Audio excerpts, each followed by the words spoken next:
right, good evening, everybody. It's 6 o'clock. Maybe we'll call this to order.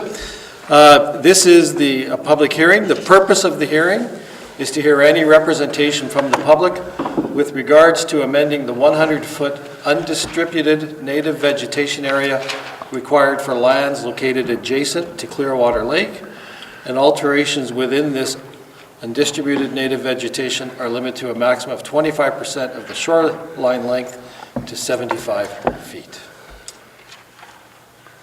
I may have a potential conflict, so I'm just going to step away from the table. Okay, noted.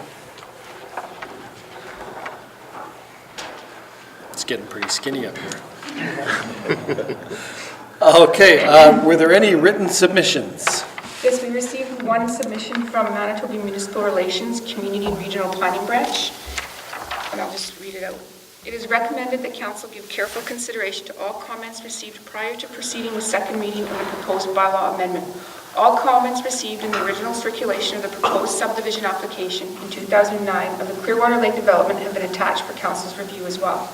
Development standards and setbacks along waterfronts in the province of Manitoba have been created through careful study of data and analysis available for this location by various government departments. This data analysis should be strongly examined before any decisions are arrived at. All data provided to Council at this point in time indicates the reasoning for the initial 100-foot setback request and subsequent bylaw adoption was created through careful data and policy analysis. The positions of the various government departments that originally requested the 100-foot setback by law remain the same, and as such do not support this proposed bylaw amendment that would reduce the setback to 75 feet.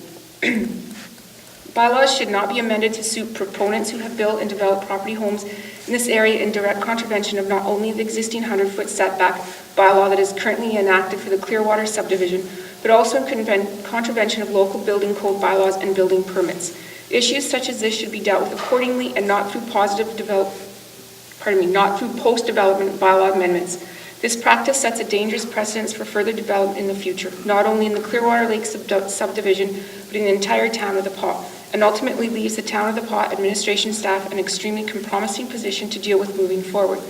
Building now and seeking forgiveness later is not how responsive development should be encouraged to take place.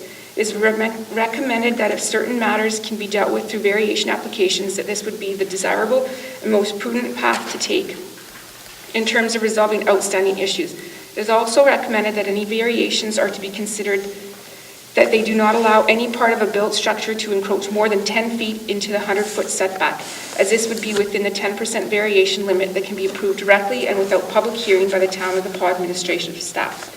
If Council wishes to proceed with this proposed bylaw after reviewing all local and provincial written and verbal submissions, bylaw 4592 may be given second reading. Please forward 2 certified copies of the bylaw to the province and copies of any local objections to this office for review by the Minister. Regards, Brett Mack, Community Planner. Thank you. Were there any other written submissions? No, there was not. No. I see some members of the public here. Would anyone from the public like to speak with us about this issue?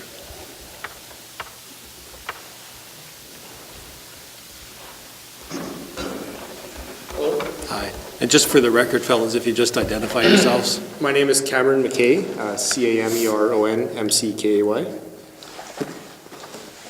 I'll let Cameron speak and then I'll... Thank you.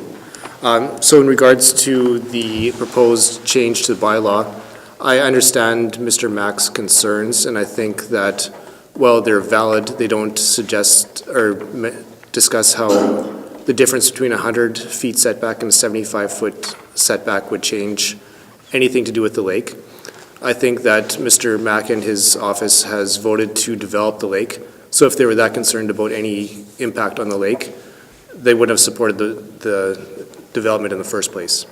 I feel that if the council changes this bylaw, it's going to go a long way towards supporting development out at the lake, which would increase profits not only for the town, but for things to deal with real concerns such as zebra mussels, gas boat engines on the lake, things that would actually impact the lake. The change in 25 feet from the setback would not change how the lake is being used now, would not change any environmental concerns. So I submit that the proposed change is a benefit to not only the town, but everybody that's going to be living out there. Thank you. Justin. So my name is Jim Burscheid. I'm a property owner in the development that we're speaking about. And I guess I would speak to this motion in support as it's presented. And I guess my comments would be very respectful to the province's process in how they approach development. In this case, so I think one thing that's never been considered is the fact that there is an elevation above the water level here that I think is a very significant impact of why this 75-foot limit should be considered. On one end of the development, I would say it's probably 50 or 60 feet above water level. So if you had a situation where there was ice pushing in or that sort of thing, which is a very common concerns in other areas, that wouldn't be a concern, because if you get 60 feet of ice piling up there, there's going to be more cottages damaged than just that one particular one. The other thing in the development, and I know we ran into that situation where we were looking at developing, because of the depth from the lakefront to the road, if you put a garage in and you put a modest-sized house in back to back, you got a hard time parking a vehicle on the property without having the bumper hanging on the road. So, and then you've got 100 feet in the front of the property that's totally unused.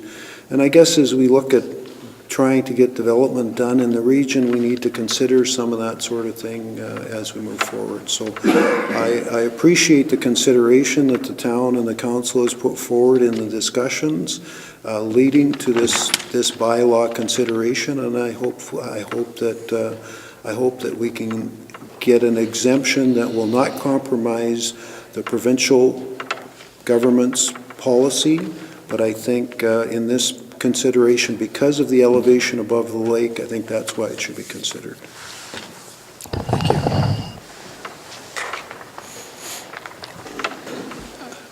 Excuse me, any other submissions? Anyone, please?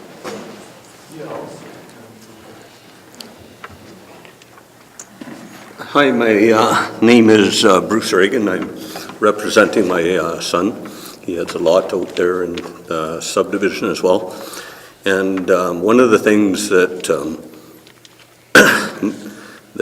strikes me when the government decides that they don't want people to develop in certain areas is the first thing that I did when we started doing the development on the land out there, we contacted the regional parks manager.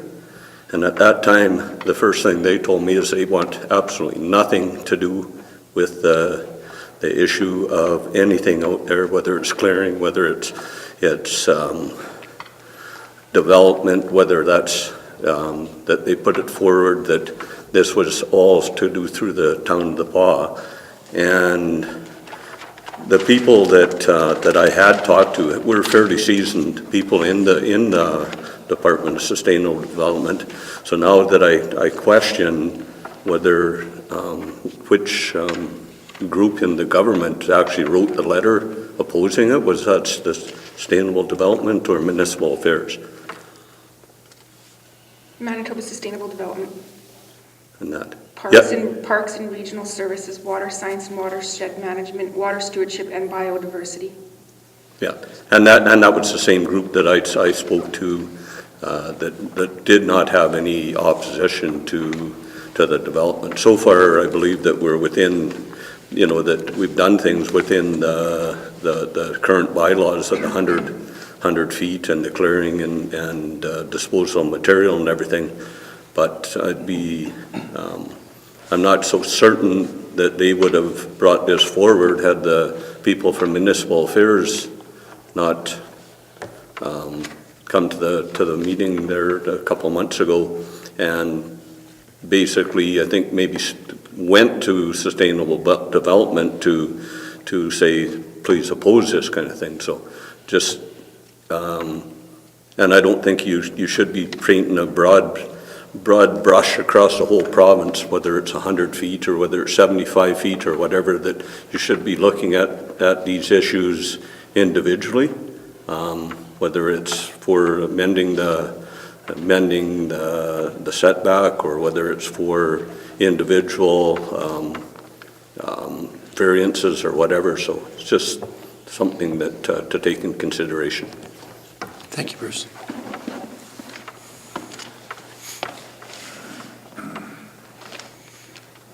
Brett Wilby, I'm a lot owner out of the lake also. I worked for Manitoba Sustainable Development for 7 years, 5 years of those in Clearwater Provincial Park, and I have had several meetings with the upper management regarding this, informal conversations, and the way it was described to me that these are guidelines that are setting forth across the whole province, and the rules are made on these guidelines, so each case should have its own merit, and I feel that this has a lot of reasons why there should be an amendment. As stated before, the elevation and the setback and the proximity to the road and the no room to build a garage with reasonable access.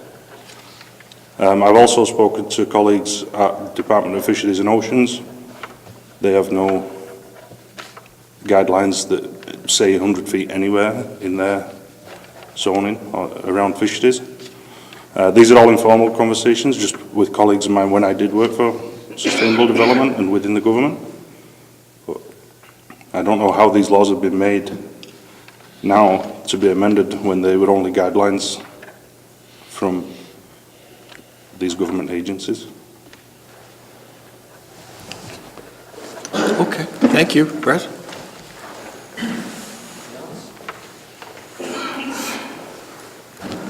I'm Al Lassan, and I also have a couple of lots at development there. And I'll just say that I've worked on 50, 60, 70 different cabins at Clearwater Lake over the years, and there's plenty of cabins that are within 100 feet from the lake. Some are down near within 50 feet from the lake, so I don't know if it carries much weight, but there's a lot of cabins out there that are less than 100 feet, so that might be taken into consideration. Thanks. Thank you.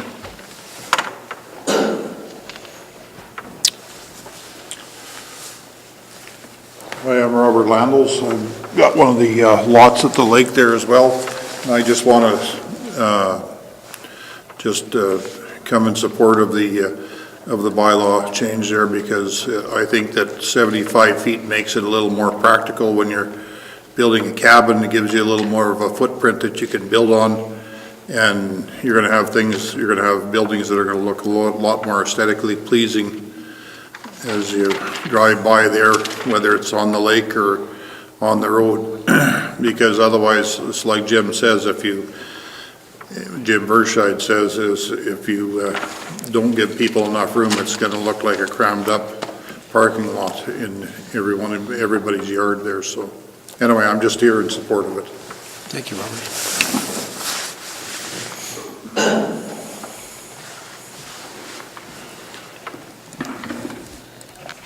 My name is Michelle Reed. I am Cameron McKay's fiance. We are both in support of the bylaw being changed. For us, it's a big difference between having an area for our young daughter and potential future children to play. If we are going to make the lake our home, obviously they are going to need a yard to play in. Currently, the topography, you've heard from many of the other lot owners that it is quite steep. It doesn't exactly allow for much area for a yard to be built.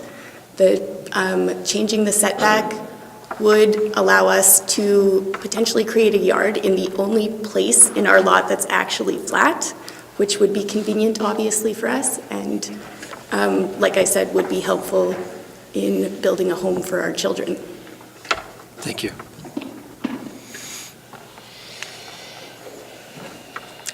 Anyone else have anything they want to add? No? Okay, so the process on how this works. So this is an information gathering session, right? So the province has given us some information. You folks have given us some information. Now it goes back to our committee, the whole meeting later on this evening. We talk about it some more. It won't be for a little while. You're welcome to stay if you wish. Nobody ever does. But that's what happens next. And then if we move forward with the next reading, there'll be another notice that we're having a second reading of the bylaw change. Okay? I don't know, just changing gears a little bit with everybody that's here, how many are ready to start building this year? Is everybody ready to start building? Oh, that's great news. Good. We got to get past this. That's good. The council have any questions? Thanks for coming and sharing Yeah. your Oh, thoughts. sure, Brett? Can I look for clarification on that letter? Because a number of us here I know have approached conservation, or walk streets, or whatever it's called this week, sustainable development. And we've got a totally different answer from the people in the office here in town than what is in that letter. When we get into the meeting portion, Brett, that becomes part of the whole public domain thing. So I'm sure if you wanted to check with Jen tomorrow, there'd be no problem at all. Yeah. Process, gotta love it. Are you voting on the first reading tonight? No, First reading's already been done. first reading's already been done, Okay. and next one would be second and third. Okay. Yeah. Which will not be tonight. No, it wouldn't be tonight. You'd be well informed. Okay. Yeah. Appreciate it. No, for sure. Okay, folks? Yeah? All right, motion to adjourn the hearing.